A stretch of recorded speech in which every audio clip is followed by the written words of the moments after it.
Hey guys, it is Scott for Dunnage Thursday night. How are you all tonight? I took Mark's chair. You did. You did. So you're getting a little bit closer of view of us today because, you know, there's only three of us tonight. Yeah. And the three of us that are on video. Now, if you look at the chat, yes, Mark is he's virtual. He's definitely being pesky out there, if you will. But welcome to the show, everybody. Good to see you guys. Cheers. Good to see you. Cheers. Cheers. Happy Thursday. If you are watching us on the replay, welcome. Hopefully there's some chapters so you can skip ahead. Mhm. And if you're listening to us on our podcast, welcome back. Welcome. Welcome back. Yeah. Hopefully you're enjoying the audio much better. Yeah, we just kicked off the podcast again this last week with the what was the topic? Oh my American gosh. single Yes. Well, The rise of the rise of craft distilling. Yes. Yes. And so that's kicking us off. So you can get that on Anchor, I forgot. You put too much pressure on me, Andrew. Apple, Spotify, In a all week. those podcasts. I don't remember what we're doing this week. Right. How Yeah, I about know. that? Oh yeah. Exactly. You know what we're doing this week? We're doing something a day late. We're Burns Night. we We are. are. We That are. is We're going to talk unfortunate. about that. We got a good We have a agenda. pretty good show We tonight. got some Yeah, stuff I like going it. on. We're going to do what we always do. We're going to take a quick second to say hi to a few folks in our chat on YouTube live here. So let's scroll up and see who is in. I can see Mark Broda's in here, of course. Of Yes. course, he's got like 400 reviews. in our- Francois, Joe Combs, Mark, Justin, good to see Peter you. friend. Newton. Good to see you. Justin. Yeah. Stuff with work. Lana. Hello, Lana. Long time no see. Yeah. It's been a minute. Donna, Sean, good to see you as well. Kim. Kim, all right. Excellent. Bobby J.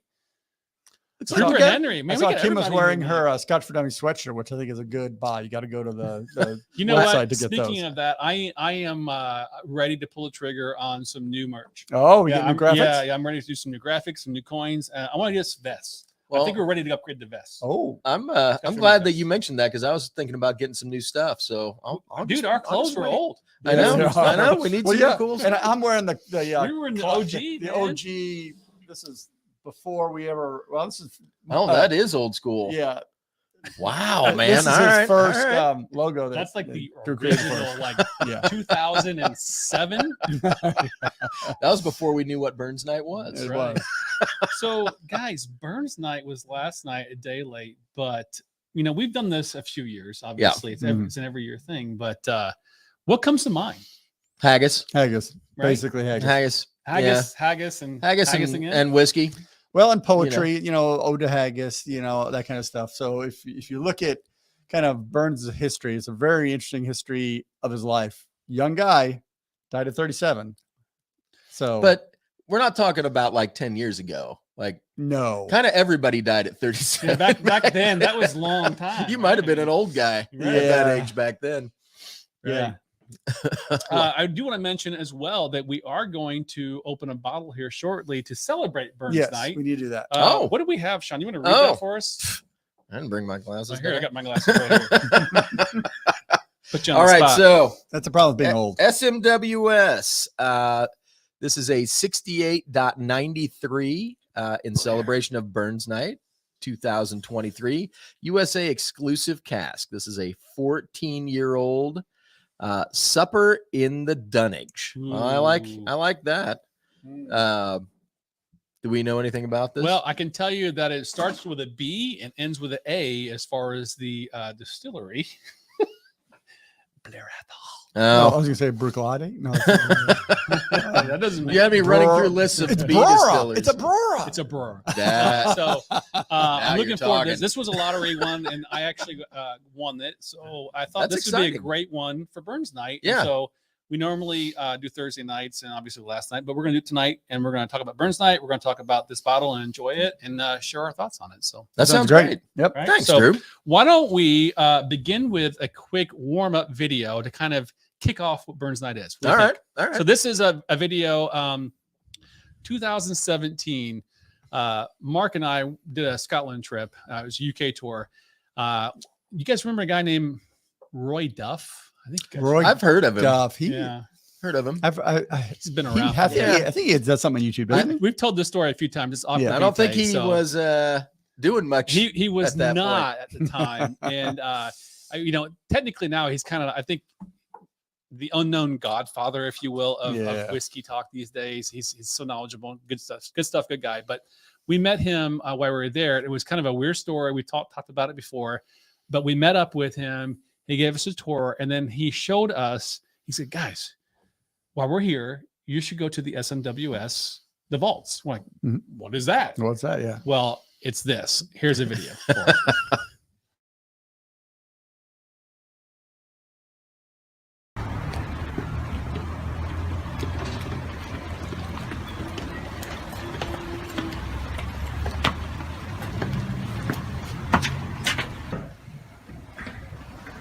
Oh yeah.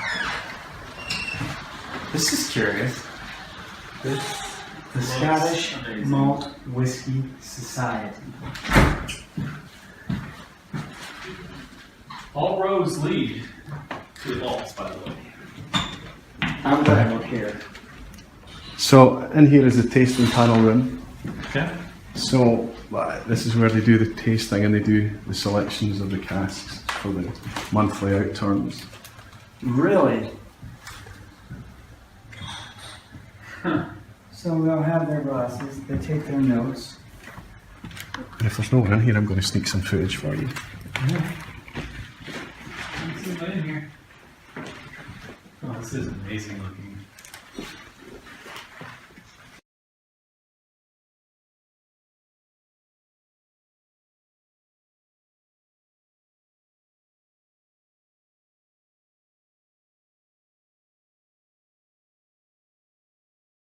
This is the traditional vegetable is turnip. Rutabaga, I think you call it. I know what a turnip is. I want you to take a bite first. Are you kidding? No, I'm not kidding. I just, It's haggis! it's, Right, so it's going to be still quite hot. Actually, you're right. I should probably taste this to make sure I like it first. Haggis. this is the haggis guys.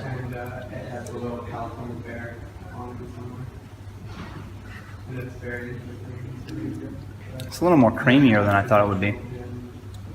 Is there anything offensive about that, or is it just a savoury meal? There's nothing offensive about it other than the fact that I think about what it was. Yeah, that's I the problem. swear. I think about what it is. It's innards in a stomach with some. Do you know what oats. turnip is, by the way? Yes. Yeah. Yeah. I can tell the difference between that and like a rutabaga. Well, Yeah. yeah. What is it that you're supposed to have haggis with tatties and So- nippies? Let's back up and talk about. We talked about Burns Night and haggis. Sean, what is haggis to people that may not know? I mean, here's the deal. I've never made haggis, but it's generally sheep stomach. It's got oats, a lot of internal organs, including lungs, and that's where it runs afoul of the FDA Yep. because you can't clean out the lung tissue well enough to get all the microorganisms out. Oh. So they generally frown on using that in culinary delights here in the States. But I mean, they've been doing it for a long time over there. And Does it have kidney I- and liver I and all would- the other? yeah, I mean, gut it's got, organs too? I think it's A one of potpourri those. of stuff, right? Yeah, I mean, it's kind of like a lot of country dishes in the United States that, everybody's got a family recipe Yep. and they put different things in it and Mhm. different spices and stuff, different proportions of different things. So I think it's kind of one of those, it's like chili or etouffee or, like everybody's got their own recipe, right? Well, and it's originally not a delicacy. I mean, it's like, this is what's left. We're going to cook it because we need food. I mean, Yeah, we're that was a gonna weird- make it. like a potluck type situation. But if back you in the think day. about it, there's a lot of food that, I mean, they used to Oh, yeah. feed lobsters to prisoners Yeah. in Maine. Yeah. Did you know that? No, I did Yeah. not. Like back in the colony days, that was trash food. It was trash food. Really? Yeah, absolutely, Yes. it was. They That's would crazy. They would feed it to like prisoners. Nobody wanted to eat it, and now it's it's Yeah. flipped on its head. So I do want to mention Martin said that his wife made haggis this week and it was delicious. They used lamb and chicken livers. Well, that's Yep. fair. And like I said, I think that a lot of it is just it's kind of like what's available. Mhm. And I think it was one of those kind of dishes, like depending on where you were in the country and what they had, Yeah. they made it in different ways. Well, it's like So- making beef stew. What's in beef Yes. stew? Well, there's standard stuff, but everybody has different spices Right. and herbs. And, And that you can technically have haggis here, but it's canned. Is it still true haggis? Obviously it's canned. I don't think but so. It's still different. It right? doesn't have lung in it. It can't. It's probably haggis like Spam is meat. Like, I mean, technically Never it had it, needs I some can sort of honestly say. definition of the dish, but maybe not all the way there. Yeah. Would be my qualifier. Well, I can tell you, going back to that video, and I actually tasted it as well. And I do remember I was freaked out. I know Mark, obviously, in the video was freaked out a little bit, but it wasn't that bad. It tasted like, if I remember correctly, it tasted like very grainy oats, and kind of not meaty, not even. It's almost like a bean texture. It wasn't very. Well, it's considered a pudding or a sausage. Yeah, it was. technically. It was all just combined, whatever it was. So, but it wasn't bad. Well, from what I understand, and like I said, I've never made it, so I'm not sure, but the oats are there to soak up a lot of the The juices. juices. Yeah. And Fat. And, and so it to me Well, it's again, almost like not quite like a blood sausage, but something along those lines where you've got a grain to soak up. Well, and it also stretches your meat. Yes. I mean, Well, yeah, of course. that's the point. I mean, that's Right. the point of Yeah. Back in the day, there wasn't refrigerators and things like that. So nope, you got to you use throw it all together mean, and I've cook made, it, make a sausage out of it. And I made sausage. I try to make sausage as often as I can, which is not as much as I'd like, but I've made it with crawfish and with shrimp. Oh, And really? you use rice and Oh, heavy yeah. cream and some other Okay, stuff. Okay. But the rice is like a binding agent. So when you cook it, it forms up in the casing and it kind of stays together. Interesting. And to me, haggis is kind of in that same vein. It's got a lot of different ingredients in it, and the grain is there to kind of offer some structure to all of the other stuff you're putting in there. I'd Yeah. be interested to try it again, like with an open mind and like seriously have a whole haggis and eat the whole thing, not just a bite. Yeah. Just to try it out. I think that's the way you do it. And right? but Can- if you're I going to do it, wonder- you got to be over there. I to wonder do if we could Yeah. find most of the ingredients at like a halal butcher or something that would have sheep and lamb and they have stomach and that kind of stuff yeah. in there. Oh, Okay. yeah, you can get it. And technically, you could make it here. You have to know. Something. Well, maybe not the lungs, but every other part, all the Yeah. kidneys and Oh, livers yeah. and All that kind of stuff. I can get that stuff Yeah. tomorrow if you Yeah. want it. Yeah. And then you need some kind of a casing to cook it all in. So, Well, of course, if you're going to make it, you have to understand the heritage and be able to recite Ode to the Haggis. Oh, the haggis, yeah. yeah, So that's the hard part. What's the story with that, Andrew? So Robert Burns, right? Robert Burns is an interesting cat. That's the Burns night. And I believe in the 2000 something, he was named essentially the Scottish poet, national poet, I think it was. Yeah. Now, the interesting thing is he lived in the late 1700s. So 18th century poet, died at 37 years old. Now, I thought, wow, so he's a national poet, but it's 200 years ago. And what's the story of this guy? Why is he so interesting? And boy, let me tell you, living in the 1800s, 1700s was no joke. And the funny thing is about Robert Burns is he didn't come from a big background. He wasn't a aristocrat or anything like that. He was a farmer, and he was the son of a farmer. Okay. And actually he was the son of a really terrible farmer. And he was a really terrible farmer. Yeah. If you look up his history, he started out, I think he was one of the head groundskeeper at his the farm his father was working at 15, and they had to move from farm to farm because they weren't able to make any money. And then his dad died, and then he worked farms for a while and couldn't make any money, and met a girl, and the girl's father's like, "You're not making any money. You're never marrying my wife."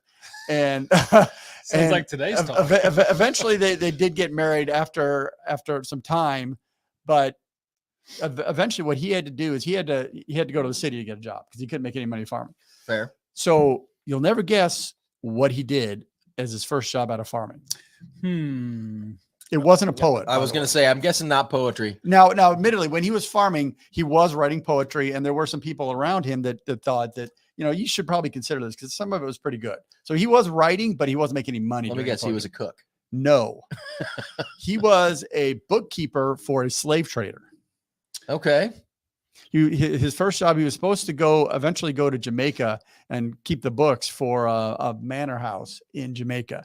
And that eventually, I think, fell apart. It didn't, but he got to do financing for a slave trader, which I thought was a really interesting job. But again, this was 1785 or 86-ish. So slave trade was active globally at that time. He was a tax man. Yeah. And then he became a tax man after that. Yeah. Where he really earned his money. But his first poetry was published in 1786. And it went pretty well. And, let me back up. That job that he was supposed to get as a bookkeeper for a slave trader, he was supposed to get like 30 pounds per year and be able to live in a shack. He wasn't in the big house, but he was going to live in a shack. So, 30 pounds a year. That's and a place to live in Jamaica. So free shack. I mean, and rum probably. But he went on to write more books and get some publishing, and he started to get some notoriety. He actually became pretty well known for his writing over the course of it. And in fact, one of his manuscripts, he got paid like 400 pounds for the manuscript. So he went from a job that was going to pay him 30 pounds a year to getting 400 pounds for one manuscript. Yeah. Whoa. Yeah. That was an easy decent raise. Yeah. And it's he's a very interesting person in that over the course of his life, he married that woman that whose father wouldn't give him the time of day, married her, had like 9 kids with her, only 3 of which made it to adulthood. Again, that seems, late 1700s, early 1800s. And then by 1796, he was dead. So he had 10 years in his career. He died at 37. By the time he died, he had 12 kids by at least 2 different women, and 5 of them made it to adulthood. So of those 5 kids, I saw, it was an interesting stat. In 2019, he had 900 descendants from those 5 children he had. Wow. That seems about right. Well, that's it was a couple hundred years. Right? Yeah. Admittedly, that was not trivial, but yeah, that was an interesting stat. So he definitely had a family. He's got career, but living in, he was in the later part of his career, making his general salary as a taxman. He's an excise guy. So he was going around taxing whoever else and taxing whiskey, or if they were doing that at the time and things like that. And then eventually, because he was riding all over Scotland, he got rheumatism or something and some lung disease, and he declined and died at 37 years old. So from 27 to 37, that was it. That was the only time he published works. Now I think there were some works that were published after he had passed away. That were but unfinished works. The thing that's so interesting about him is he essentially was a progressive at the time. He was very, very liberal in his writing. He, women's rights, he was a pretty interesting guy. And the thing that's, I think the reason his poetry is so it connects with so many people is he wrote it in essentially 3 languages. He wrote it in Scottish or Gaelic, essentially. He wrote it in English, and then he wrote in this soft Scottish, which is kind of a blend between English and Scottish. Oh. So if you read some of his work, it's like you can kind of understand what he's doing, but clearly it's not all English. Right. And that's kind of his Scottish. Is that a soft Scottish? Scottish? Fair to say it's kind of like Spanglish a little bit? It is a little bit. Yeah, it's very much like that. But the point of writing like that was to bridge the gap kind of thing. Exactly. Bridge the gap and so it was on purpose, is what you're saying. It helped perpetuate the Scottish language because he wanted people to keep speaking it. Right, because no one could speak it.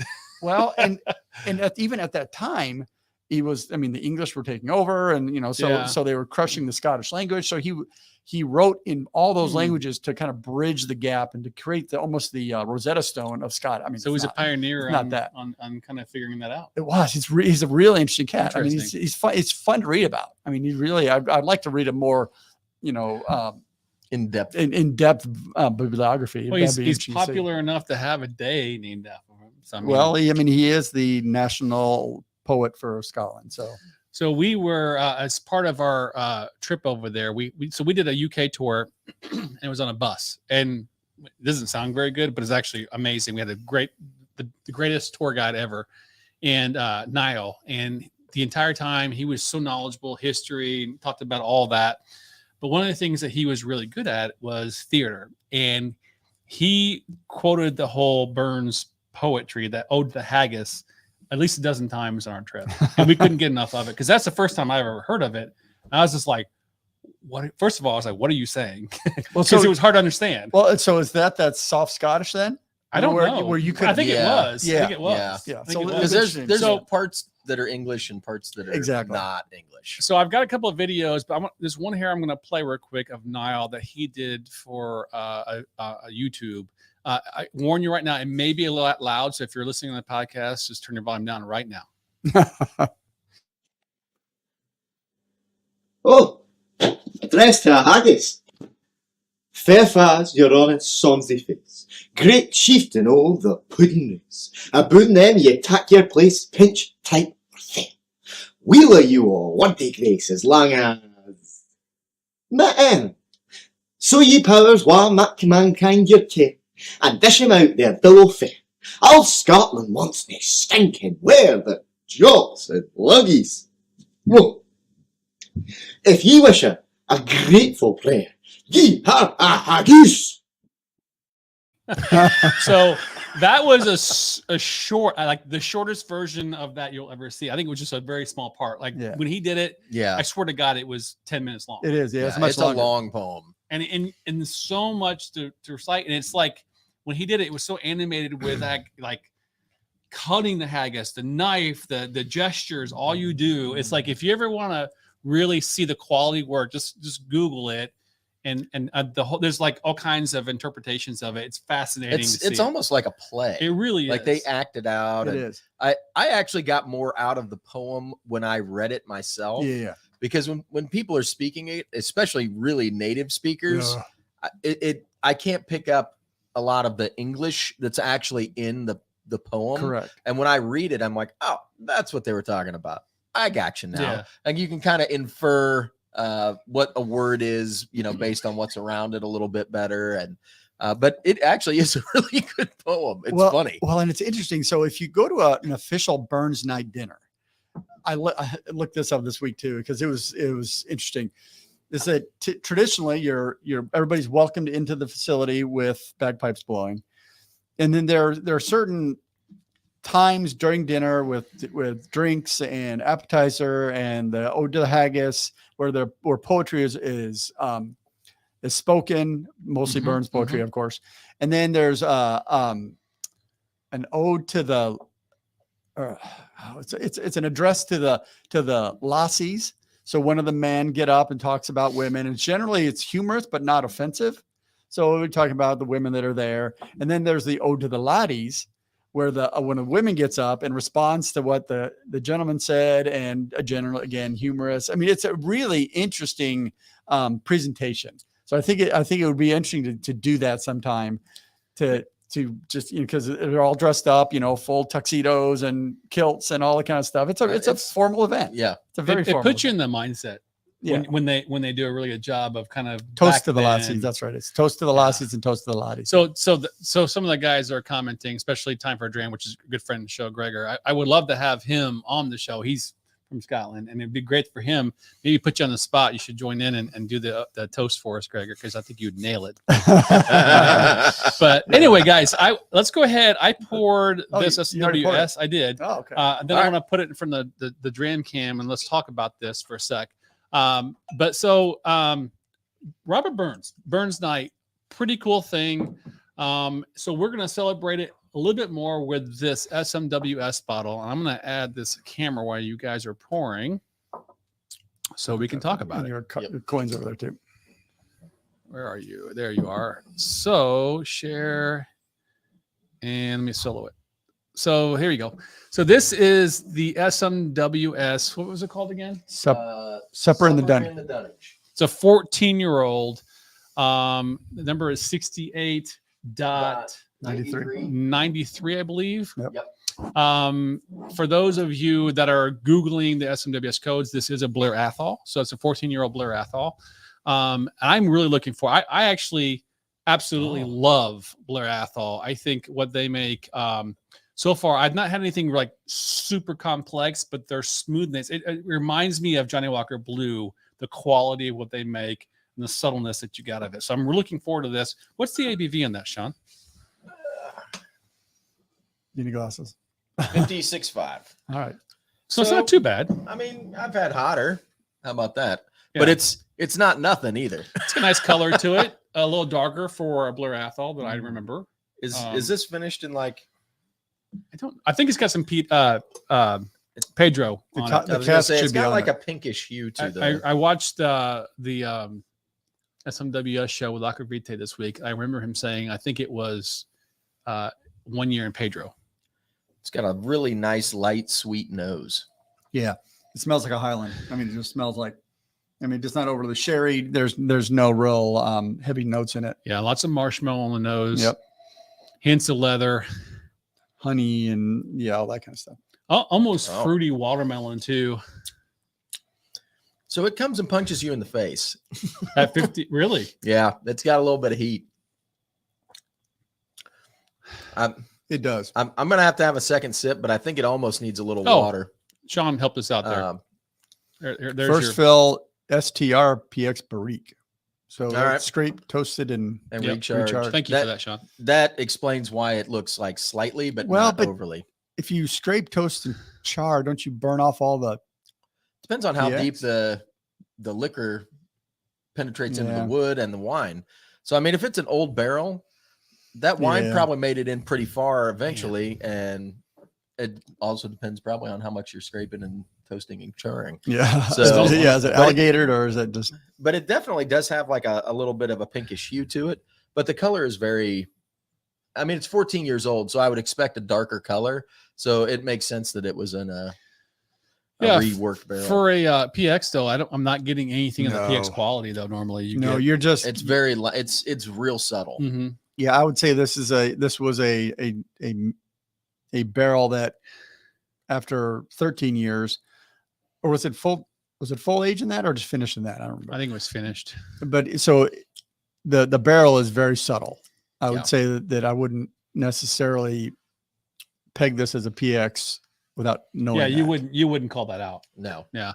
But I will say I haven't tried it yet. Just in the nose, I keep smelling it. I absolutely love the nose, but I hate to say that because we say it's quite often, but juicy fruit is a good example of what I get on the nose. Yeah. Yeah. It's got a lot of fruit qualities to it. Floral, honey. I mean, it's a very light, citrus, really light nose. The palate is good. It's just the ABV seems to overpower some of the subtle flavors, and it's definitely got a lot more subtle flavors. Yeah, the so burn, I'll put some water on the alcohol it. burn doesn't do it justice. I think with oily. any of these kind of whiskeys, they got to be. Ooh, got to bring them down. I'm gonna let mine sit for a little bit and just come back to it because it's. Oh, that's nice. I think it's got a lot to give you, but it's the ABV is kind of hiding. I think some of the more subtle notes to it. So, but it's nice. I definitely enjoy it on the palate. I think that the finish is where that PX comes and say, "Hey, I'm here. I'm living." It's there just a little bit at the end. It's like a seasoning more than it is a flavoring ingredient, right? Like it's a little hint of salt and not like the main focus. The finish is lovely. I'm still chewing a little bit. It's not like lingering, but it's enough where it's dissipating slowly. Almost slightly viscous, leathery, a little bit, if you will, but not tasting leathery. It's so much better with water. Really, it takes all that burn down, and I am starting to get some of the sherry coming through now. I'm getting subtle leathery on it because it took all that burn out, and now I can taste everything. Subtle. I get a little cinnamon. I was just going to say, Or, Tom R asks, are you guys getting cinnamon? STR gives him red hots. Oh yeah. I actually am getting some cinnamon on the finish and like some like pickled ginger. It's got that like little bit of spicy kind of quality to it. I mean, it's very nice. It's interesting. The subtle flavors are kind of up front, and then they fade into some of those sharper, like cinnamons and things like that towards the finish. It's So nice. So I haven't had any water yet. I just poured some on there, but my second sip was better than the first one. I definitely had more sherry on the second sip than I did in the first one. It's still not pungent, but it's just slightly stronger than what it was. And I don't get any cinnamon personally. I don't see that. I feel like if you're talking red hot, I would equate kind of the peppery maybe cinnamon, but that's not cinnamon flavor. No, it's You need more the of the water. like the pepper quality that I don't want to call it burn, but spicy quality. Yeah, I think the water brings some of that peppery down and brings it a little more. It's still Flavor. the longer it sits, I think the better it's getting. But I feel like this is a glass that you have to slow down and like pay attention Appreciate to it. a little bit, Yeah. which kind of goes with Burns Night, right? Like, Yeah, that's it true. would be something that you would slowly sip and you have to kind of focus on a little bit to appreciate. And that's kind of It's Burns and his poetry. It's a full evening. You sit around the table and you talk over food, and yeah. So I think The it's toast. it's probably a good call by the SMWS for this particular bottle. So Okay, Yeah. so interestingly, so my first water smell, there's sulfur now on the nose. I didn't Really? have that before. Yeah, I haven't gotten any sulfur. it's slight. It's like barely there, like matchstick, like you just burned a matchstick. Nope. Slightly. No, I'm getting all sorts of grapiness now. I love it. Honestly, I love that smell. It's one of my favorites. And it sounds weird, but And the thing is, so that is to me the difference between maybe a Scotch or a single malt versus like a bourbon or something. It just has a different nose. It just has that sweet quality without any of the corn or any of that. It's Mm. it's a sweet in a different way. Well, it is right? It Like is. it's not It's a fruit candy sweet. sweet. It's It's a fruit sweet. yeah. So there's a subtleness to it, Mhm. and you've got to dig for some of the flavors. So Yeah. Who said it was more sherry water? You guys? Who's Me. both of you? Yeah, it definitely is more sherry Yeah. water. Yep. Yeah, absolutely. Yeah. It's good. I I don't- like it. I don't think you could get to it without the Well, water. I think that's the case is Yeah. that the fact that it's a refill or a STR cask, it's not going to punch you with the sherry, and it's finished it in after for a year or so. And it just doesn't have the punch that a new sherry cask would have. And therefore you have to look for it a little bit. Yep. You have to bring it into the right ABV to get all those flavors to come out. I think it's interesting since we've become members of the SMWS, which has been Long many time. years. Yeah. It seems like they've started to do more experimental casking. Oh, for sure. You know what I mean? For sure. Like, because before it was, hey, this was aged in, Yeah. a second fill or third fill barrel, and we put it in a bottle, Yeah. right? And then they started doing more like, well, we aged it in this barrel, but then we finished it in a sherry cask, or we finished it in a red wine cask, or we did something different. And now they're, well, we finished in a shaved toasted recharge, Oh yeah. The egg port sherry. pipe, and you're Well, like, Dude, they came out Okay. with a rum release. This is not the first rum release either. So they're definitely experimenting with like blends, rums. Well, the American single malt. Don't we have an American single malts, don't we have- bourbons. yeah. they have a clientele base. Yeah. And if they're selling it, then something So, must be going well. Let's back right? up for a second. And so if you're viewing now on the replay, or if you're a podcast, you don't know yet. So SMWS is a membership. It's $100 a year, right? Mhm. I think For your So first year. For your first year. And with that gives you the right to basically buy a bottle online. I think let's just say average $100 a bottle. Yeah. Give Sure. or take, right? Except for They- the fancy ones, yeah. They can be a little Oh, cheaper. yeah, they can be a whole lot They more. go all over the place. But Yep. but what's unique about it, and I don't want to do a big pitch for SMWS, it's not why we're here, but I think it's important to kind of at least set the baseline why it's cool. SMWS is an independent bottler. They take casks from different distilleries and then some, create their own unique brand and taste. Their tasting panel basically picks it and does a great job at writing descriptions of what it is. It's all cast strength, right? Yep. Everything's cast strength. But what's neat about it is they have a flavor profile system. So if you're into getting into Scotch whiskey and you're a bourbon person per se, for one, obviously it's going to be hot. Yes. There's that. The other thing is you don't have to know, which is the beauty about what I think they're doing is we obviously know that's what this is because they have a code system and you can trace it back into what distillery it is. But what's amazing about this is that it's like it really boils down to it. You know, like when people ask us, you know, what's your favorite whiskey, or I'm trying to help somebody find something. What's the first thing you ask? What do you like to eat? What's your tasting profile, right? Yep. You don't ask them, you know, what's your favorite whiskey? What's your tasting profile? Yep. And I think that's what's beautiful about SMWS. They have, I don't even know, like 8 to 10 different flavor profiles you can pick from, whether you're a peat, you're fruity. Which one is this one? This one's it's got the this rust is a special color. release, so I don't know that. Yeah, but it's still got the flavor. I think it's It's got that help us tan- out, Chad. I think it's fruit, but you can pick based off of what you typically like. Yeah. In bourbon, if you like peated or whatever, you can do that. So there's a lot of comments going on along that essentially probably your average is closer to I love the chat. $125, They're so great. $125 per bottle because they haven't had anything under 100 for a while. So that's true. Plus shipping. I mean, you generally need to buy 2 bottles to kind of make it worth your while. But yeah, with the shipping, deep, rich, and dried fruit. Yeah, thank you. Deep, rich, and dried fruit is Sean, what this one thank you, is. sir. And there are 12 profiles. Thank you, Chad. You're the best. Chad's the best. Yeah. If you're not, But here's the thing. I wouldn't have been able to answer that because I only really look for about 3. That's it, right? Maybe you home 4. into your style. Yeah. I mean, now there's definitely like, if I'm looking through and I'm like, you know, I haven't bought a peated one for a while, or I finished that one bottle, you know, or I see something interesting from an interesting distillery, I'll put one in my cart. But a lot of times, like I like the deep, rich, and dried fruits. Yeah, absolutely. I like the vanillas. Occasionally, I like the what's the dry and spicy one. I like that one. That's like a straw color. And then there's like 3 different category levels of peated. Yep. So I'll kind of peruse through those. But I mean, there's definitely some that I don't buy just because I know it's not my not your kind of profile. flavor profile. So I mean, yeah, 12. That's a lot to pick from.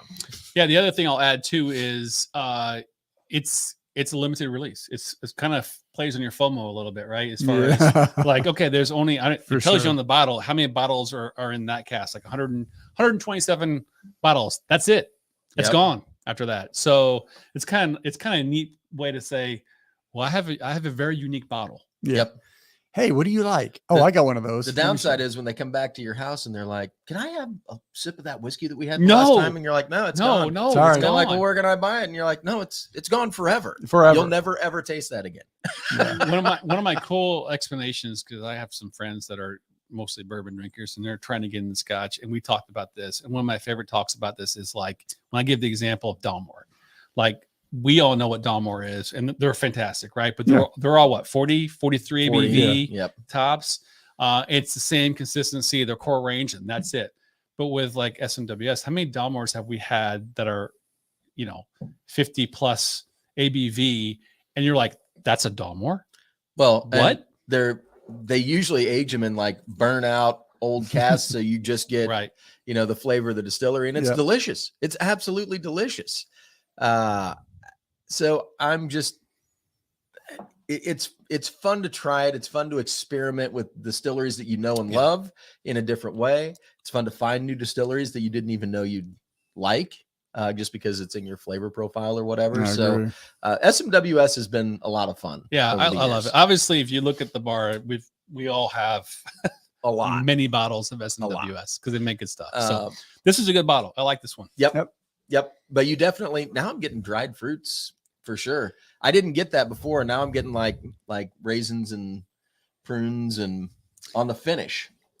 So what has to evaporate off to maintain that flavor, to bring those fruits up? So the alcohol has to kind of evaporate, which is natural at 50 some percent. It's going to evaporate off, and you're going to lose some of that astringent quality.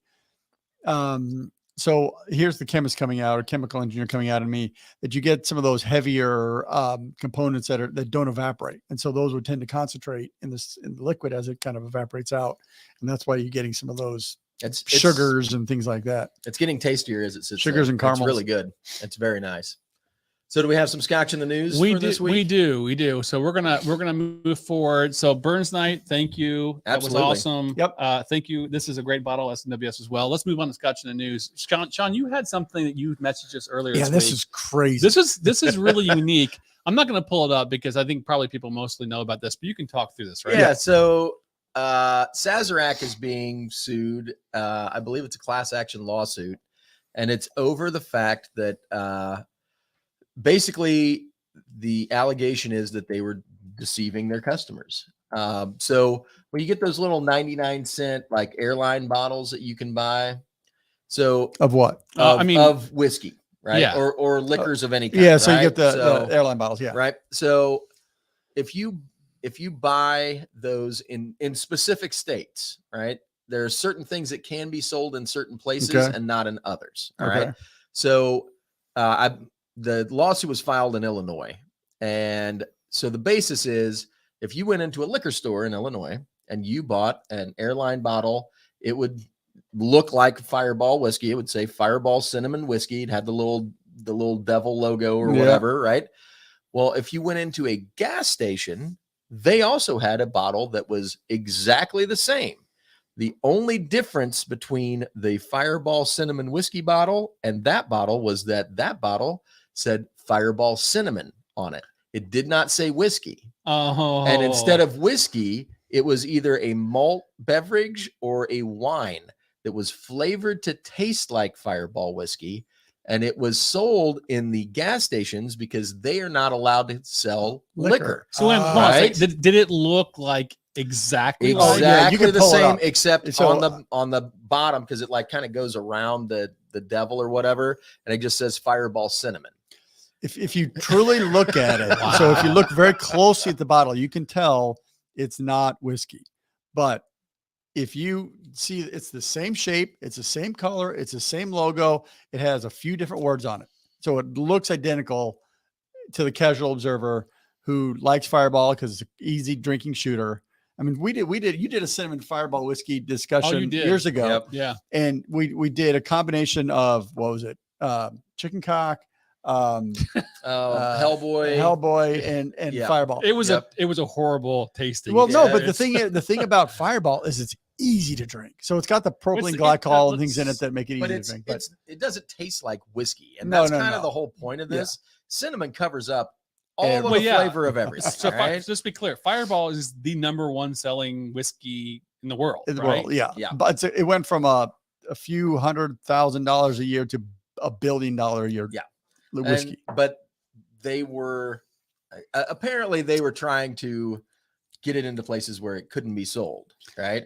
And so that's the main crux of the argument, is that they were deceiving their customers because it looks exactly the same unless you're reading the fine print. Was the ABV the same? It couldn't have been. That was the problem. It was like 5 to 7% versus 40%. So time out. So are you saying this is the same company doing this? Or Yes. is this Sazerac. Oh yeah, it's the same company. It's the same company. So they were just like, we're not making enough money. We need more. This wasn't a knockoff brand that was copying Sazerac. This was Sazerac going, we'd also like to sell more of this to more people. So we're going to put this. Are they going to put it in toothpaste and mouthwash next? I mean, so I mean, it's an interesting lawsuit. I don't know where it'll go, but I just think it's funny that, that they were already a huge market, and not that it's good whiskey. I don't need everybody drinking easy more to drink. Fireball, right? But easy to drink. But I just think it's funny that they were like, what we could do is we could put this in like malt liquor and sell it to the kids.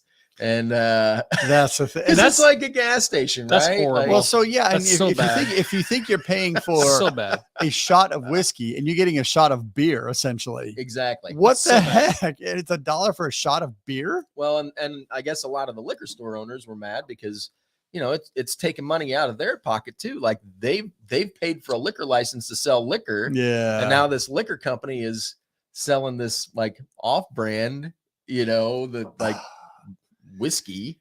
I mean, it was always whiskey, right? Yeah, But now true. it's like even worse than that. Even less. So Well, and I think if I read the article, it said it had flavors of whiskey and cinnamon or something like that. yes, It's not whiskey. It doesn't say it's whiskey. It has flavors of whiskey. It's whiskey and cinnamon flavored malt beverage. Wow, that is Uh, So worst I of wonder all how worlds. long this sat and sold before someone said, "Hey, wait a minute." somewhere there's a junior VP at Sazerac that made a buttload of money off Oh of doing my this, gosh, right? for Like sure. he was like, I got to make my numbers for this quarter. How about if we sell more Fireball? Yeah. How can we put Fireball everywhere? So It's my almost everywhere now. so my wife and I are starting to get into the movie or series Succession. Have you heard about this show? It's about corporate life and Yes, it's yeah. I love it. It's absolutely awesome. But when you said that, it reminded me of that. Like, what corporate COO CEO said, "Hey, let's do this." I mean, that's It sounds like a great idea. We'll make tons exactly of gross what it margin. is, right? Like somebody just looked at the numbers and was like, you know what? If we could sell this as a malt beverage, we can flavor it Oh to my taste the same, gosh. and our profit margins go through No the one's roof. gonna because we know. don't even have to buy whiskey. gonna And know. the thing is, you also put it in 10 times the facilities because Right. every place I- that can sell beer can sell it. I think when I read the article, there was like 10 or 12 different states that were member that people could No, join they the joined class the class action. action. So they all probably had similar liquor laws. These that lawyers will restricted where crush these, this before nothing's gonna happen. They're not breaking any laws, Nothing's gonna happen. well, are they? technically it's about deceiving their. So it'll be my guess is it's like, hey, you're gonna have to pay a fine, which doesn't go to the customers, it goes to the government or Yeah. somebody, We have someone right? at Burns Night. And so the government will make their money off of it. The Sazerac will get to keep their money, and the customers will have to figure out what's liquor and what's not And liquor. they'll have to change the bottom half of the label to be more clear. Moral of the story: you should probably not buy your booze in a gas station. Buyer Here's a beware. good one. Don't buy Fireball. Yeah, Even better. That Yeah. probably. It's nasty. yeah. Kim's right. They'll all get 10 cents each. That's right. 10 cents each. So Dr. Scotch doesn't have anything planned tonight, but I thought you might find this one Oh, interesting. interesting. I've Yeah. seen this So and we've talked about this for a few years. And I remember back when, what was the bottle with the hay that the ship, what I'm talking about? Starts with the M. Mackerel. What's his name? The guy shipped to Iceland. and Yeah, give me a wrecked. second. I'll think of it. Anyway, they restored whiskey back when they found it, right? And this reminds me of this. So Edinburgh scientists Shackleton. are working. Shackleton, Shackleton, yeah. thank you. Edinburgh scientists were restoring whiskey Interesting. Yeah, flavors. yeah. And what's interesting about this is they're doing it from the 19th century. And they're looking at like the crops, Sure. which makes sense. It's- Well, it's because the they're barley. changing, they change the barley that they use like once every 6 years At or least, so. yeah. They have a new strain to keep ahead of disease and stuff. So yeah, so I mean, if you're talking 100 years ago, 150 years ago, like there may not be anything around anymore that even resembles. No, what they I mean, were growing back even then. whiskey from the 80s has completely different, Yeah. multiple generations of barley different. Yeah. Yeah, it's Shackleton. So it reminds me of Jurassic Park. Like they're gonna find a piece of barley with some kind of like on a it'll get thawed out of the permafrost and stuck in some.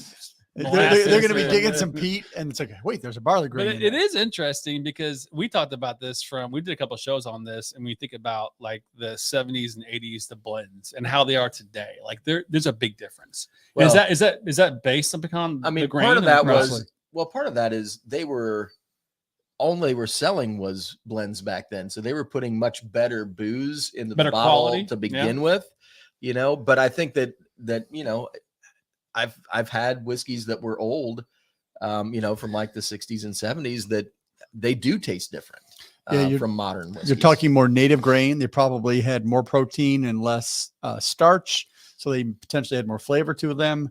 But they yielded lower whiskey per ton. So they have evolved those. And the processing facilities were different then Correct. too. You had much more what we would call craft distilleries back then Well- versus modern mass Industrial. production. Well, everything's mass facilities. production now. I mean, you could get in a super rabbit hole when you start looking at the stills and what they're doing with how they're mass producing these things. It's like completely crazy production based on 30, 40 years ago. Yeah, It was so nothing. different.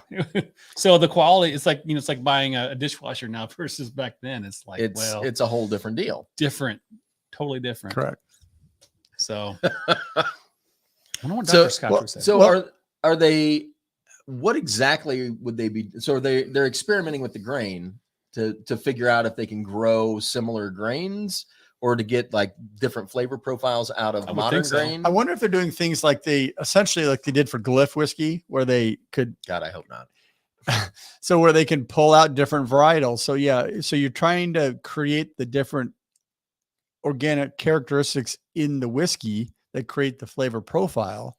And therefore, once you find a heritage barley that can create that flavor, then you can understand what is in that distillate that makes that flavor. And then, So my guess would be that they're looking through the old barleys to see what would be a good aroma or a good flavor that comes out of that Like particular old strain. Right. And then they can either splice that gene into a modern strain or crossbreed them to get those traits back into the modern barley. yeah, I wonder if they've got access to that seed archive that is in Norway or something like that, where they're putting The seeds, seed vault. the seed vault, Yeah. where they were putting seeds away for years and years and years, just in case the world of apocalypse and they won't be able to grow anything. I have these 6 modern barley seeds that I will trade you for some of that old stuff you got in the back. Exactly. right. Well, exactly. I mean, because it's Two gone. horses. The genetics are gone unless you can find a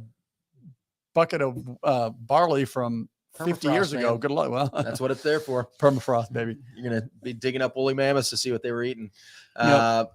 I mean, I think it's interesting because I do think that there was probably. I feel like we're getting back to looking for more quality ingredients and understanding that the mass production is we've gone to that particular avenue. We tried to get away from more craft distilling because the demand is high, right? Yeah. And so the strains that they're using produce more alcohol per ton. They're more efficient in that regard. But what have they lost along the way to get to that efficiency? And so now they're trying to get the flavor back along with the efficiency that. Yeah. they've So developed. when you go into industrial distillation, then you have to rely on the cask to produce even more of the flavor. So that's where you get all these freaky casks and the peach wood and all those kind of things. Peachwood always comes So up. can we bring it back to the distillate, and can we create more character in the distillate? So you need less expensive casks, because admittedly the casks are by far the most important component or most expensive component in making good whiskey nowadays, because those casks are incredibly valuable.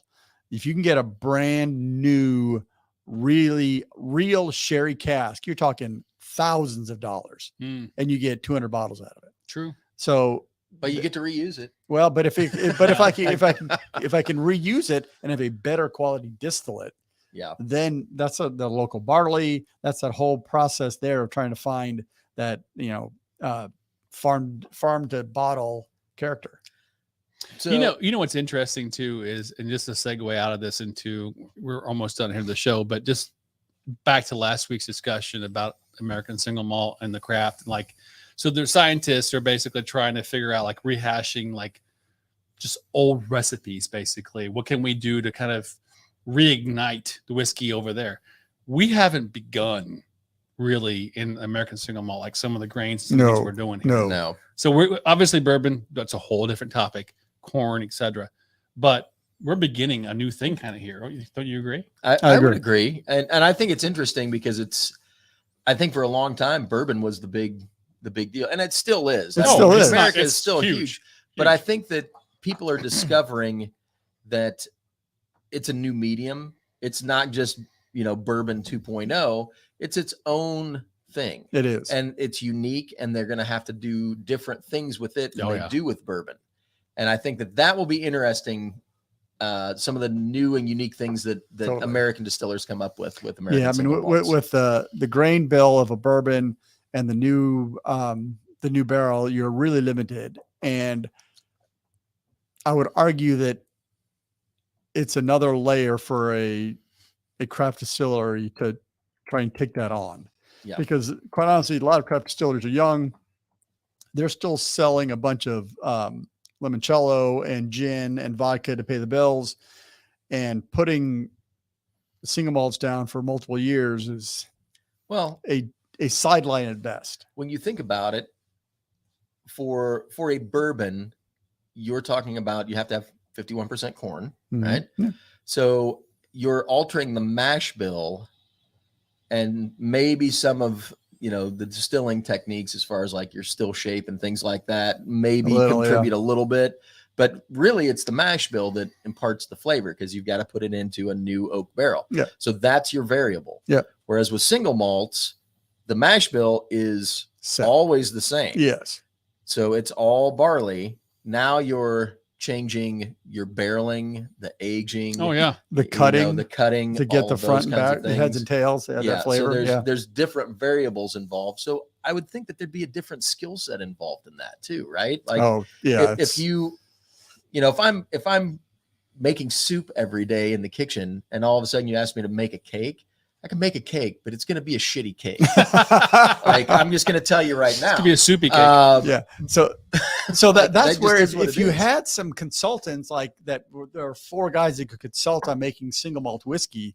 That would be a great I like where opportunity. you're going right? with this. Great I like where opportunity. you're going with this. Very Yeah. nice. Hey, I threw up a quick giveaway. We're going to give away a 2-ounce sample of this SMWS Burns Oh, okay. Night Nice. bottle. So it's delicious. I think if it's a lottery. So if you haven't had a bottle, it's a good chance for you guys. We drinking. Mark says Drew, we drinking. They're putting hashtags Mark all over is- the place. Mark is all of it. So we're going to give you guys another couple of minutes to make sure you hit pound Burns in chat for an opportunity to win. Oh my gosh, that chat is so. Sean and I have been talking, and Drew has been watching the chats or something, and so I just flipped over to look at the chat, and it's a lot of Mark. Mark is not helpful. Mark is appreciating. He says, I kind of like this. I don't have to worry about it and just drink attitude in the chat. So he's enjoying himself. So it's gonna be a fun after show. Okay, for so our apparently, patrons, if Sean wins, we need to skip him because he already has a bottle. So. Yeah. So let me we'll do the drawing, and obviously we'll have to wait 30 seconds for the delay. If you already have this bottle, just say I already have it, and we'll do it again real quick. Okay. But I think we're probably good here. We've got quite a few. Let's see how many we got. We've got 25 entries. It's not bad, but it's Not only bad. 44 At online. least It's like 44 half. watching. Dude, come on. So Who doesn't want free stuff? I like this Burns Night bottle. It's It is good. really. It is. I will say that it has definitely grown on me. When I first tasted it, I was like, I mean, it was good, but I couldn't get to everything. And now that it's sat, like it was much better. Much I was just Yeah. gonna say you nailed it earlier about letting it sit, and it's definitely more sherry than it was before. It's got a lot more dried fruits. Yeah. It's really opened up, and it's a very enjoyable dram. Mhm. So Oh, Seth Work already has one. Yeah. So let's go ahead and do the drawing and see who might win this one. So let's give it a full screen here if I can. There we go. Let it roll. And It's my favorite draw. This is it. Drum roll, please. Oh, I think I saw one of my coworkers working in there. That's awesome. Gil's in there. Oh my God, are you serious? All right, so Not redraw only that. did you call that out ahead of time, that's insane, Sean. what he should have said was, "When I win it, just give it to somebody When I win else." it, yeah. So let's So we're gonna draw again, Sean. That's hilarious. Thanks for your honesty. I appreciate That's that. really cool. Next, it'll be somebody else who already won it. Oh, cool. Very cool. All right, All Corin. All right. Good job. Looks like you're getting it. Congratulations to you. Win a chicken dinner. So we will definitely email us at scotchfordummies@gmail.com. Your email or your actual address, and the owls will fly it to you. Yep. And guys, fun night tonight. It was. Burns good. night. I- Little SMWS. I little enjoy a talk about little history talk. history. And, we got to talk about barley strains from like the 1800s. Like, I don't get I'm to do that surprised too Dr. often. Scotch doesn't come in here because he could geek out on that stuff for a couple hours. I actually did a whole talk on that, I believe. Barley strains? Yeah. Remember, Oh, we that's had right. we had a whole talk about upcoming barley strains and how they would approve it and the whole process. Sounds like we need to rehash a podcast on that. So that would be Lots. interesting if we could bring that into the American single malt. What barley strains are they using? Mm. Because they're different. The SWA has a specific strains of barley they are approved. Yes. American single malts don't have that. But I wonder if they wouldn't use the same or similar. I mean, just because it's a mass production thing, right? Like somebody's got the seed capacity for that. And I would think that it would be a similar strain that you would use. Bourbon distillers have to have a certain percentage of barley to activate the corn or activate the enzyme. So they're cranking whatever that is just to create enough enzyme to, which probably doesn't necessarily give us the best flavor because all they need is the enzymes. That's another question that I would want to ask them. So sounds like we got another topic. Oh, that's a topic. We got to research that because I don't know. Maybe in the next week or two, you'll see that. Well, thanks everyone for tuning in tonight. We love you and podcast. Thanks for listening. We'll see you next time. Cheers, everybody. Cheers. 3, 2, 1.